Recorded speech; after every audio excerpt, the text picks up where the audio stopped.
to tell you about the most traumatizing sleepover I've ever had. I need to light my candle for this one. So I was about 14 at the time, and Brittany invited everyone over to her house for her birthday sleepover, and her parents had given her an allowance to go shopping at the mall the next day with all of us. Keep in mind, their family had just moved into their new house, so everything was like brand new. It was probably around 10 or 11 p.m. when my best friend and another girl randomly locked themselves in the bathroom, and I was having FOMO because I was 14. So I'm like knocking on the door and I'm like, guys, what are you doing? Like, what are you talking about? And for whatever reason, they like weren't answering me. So my dumb ass thought if I kicked the door really loud, then it would make like a bang sound and get their attention, and then they would open the door and like tell me what they were talking about. I was fully to blame in this story, okay? I was a literal idiot in high school. So I swing my foot up, I kick the door, and I swear to God, I wasn't even like trying to do it hard. I was just trying to do it loud enough to make a noise and get their attention. My foot literally goes right through the door. And it didn't fully come out the other side or anything, but it made a huge hole in the door. Me knowing this was Brittany's house, my very first thought was she is going to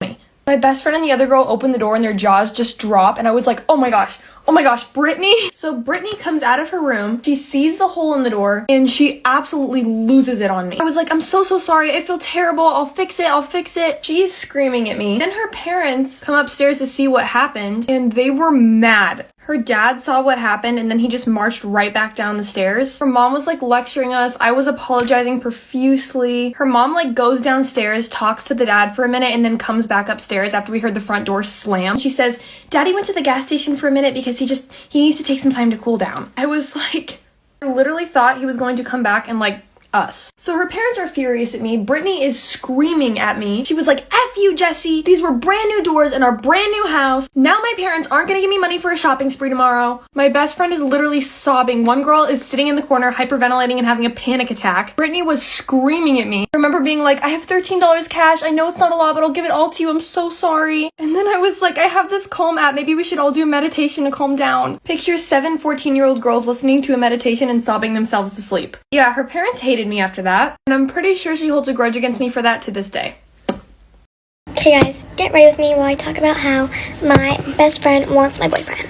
So this specific girl has been my best friend since 4th grade, and I've had a boyfriend for 2 years now. She's literally the first person I told that I was like talking to him, and then from there she went like crazy. In the beginning, she was like, oh, what's his name? Like, I'll like text him on Instagram and see if he is like loyal and all this stuff, and I was like, oh yeah, sure, whatever. So we went on with it. He never answered her, but she did text him off a fake account, so I thought that was a little weird. So move forward to like 2 months of us dating, and she like wouldn't stop asking about him. Or like every time he would come over, she would just somehow appear and be like, oh, can I come over too? And she would like drive past my house. Like my parents would say, oh, I saw blah blah driving out front of the house today. Is she gonna come over later? And I was like, oh, that's weird, because she didn't even mention that to me. So I finally like told her to stop coming over when he was over without asking me, because I'm not blowing her off. I'm just saying I don't want her to be here unannounced when he's here.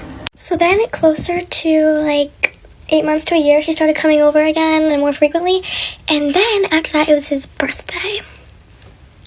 She got him Legos and a like Squishmallow. And I was like, why are you getting him this? And she was like, oh, you can just say it's from you. Like, I got it for you to give to him. And I'm like, yeah, well, this has been like a year of us dating, so I don't need you to get him stuff. And why do you know it's his birthday? Like, this is the first year of us even dating. This is his first time having a birthday.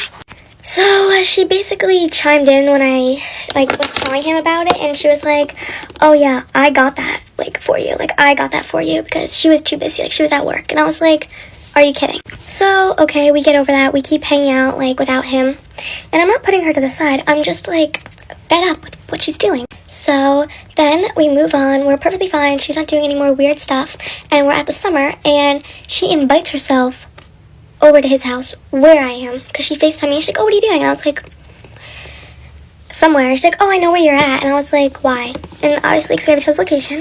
So she came over. But what finally drew me to making this after 2 years of dating is that today is her birthday. And she was like, oh my God, he didn't text me happy birthday. Like, we're friends. We should be saying happy birthday. But the thing is, he doesn't go along with it. So they're not like friends. It's like one-sided, and I I don't know how to tell her because we've been friends since like 4th grade, 2nd grade even, and we're literally seniors now, so I don't know how to break the news to her, but it's fine.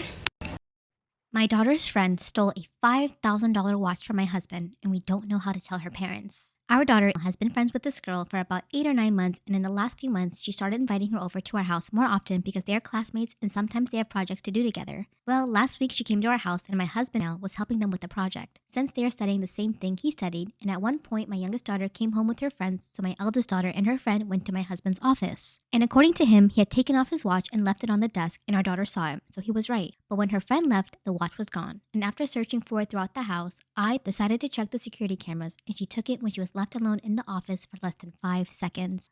To my surprise, my daughter wasn't surprised because according to her, this is the 3rd time that valuable things have disappeared from our house. The first 2 times she stole a pair of gold earrings and a gold necklace from my daughter, and she thought she lost them because honestly, she loses her things all the time. But my daughter is sure that her necklace and earrings were in her jewelry box and that her friend took them. And now my husband and I don't know if we should tell her parents since she has stolen a significant sum of money from our house, and the last thing we want is to get the police involved. We just want our stuff back and help her get help because she clearly has a problem. How can you talk to parents about this without them feeling offended? In total, she stole almost $6,000 from our house, and that's not right. But she's young and we want to give her another chance. That's why we're not going to involve the police, and that's why we also want to talk to her parents. What would be the correct way to face this situation? So she has an update. My husband and I decided to talk to her parents because she lives with them and we thought telling them was the best thing. Well, according to them, they suspected that she was doing something wrong because she was receiving more and more gifts from my daughter every day, because that's what she said they were. We told them that our daughter only gave her a bracelet and that was a birthday gift, but the rest of the things were never gifted. Unfortunately, they weren't offended and even promised to check her room to see if they could find our things. When they checked her room and her electronics, they found even more things than we thought. She has been stealing things from my house for months to sell them online on a second-hand clothing sales app. At home, we live with 4 teenagers, 18, 16, 14, and 12, who are constantly exchanging clothes, shoes, and jewelry, and often have arguments because one of them takes something from the other without permission. So when she stole several of my daughter's clothes, they never suspected it was her. She sold all of the clothes she stole from them and only had my daughter's earrings and necklace, a ring from my youngest daughter, and my husband's watch in her house. According to her, she did that because she wanted to help her father with some debt that he has because she didn't want to have to sacrifice college to reduce expenses. She works as a nanny and sometimes that money wasn't enough to help her family, and she noticed that since my daughter wasn't affected by losing jewelry, so she thought about taking them because she needed them more. Her parents confirmed that they have a debt, but they would never have thought she would do something like this to help. They apologized and promised to return every penny of the things that were already sold, but my husband told them that it was not necessary, that her giving us back the jewelry and the watch was enough. She gave us everything back and also apologized, and we told her that this time we were not going to involve the police, but that not everyone would do the same if they caught her stealing again. We also made it clear that she is no longer welcome in our home and that my daughter will finish the project for both of them because we don't want her to be involved with her either. And that is it, and we haven't heard from her since.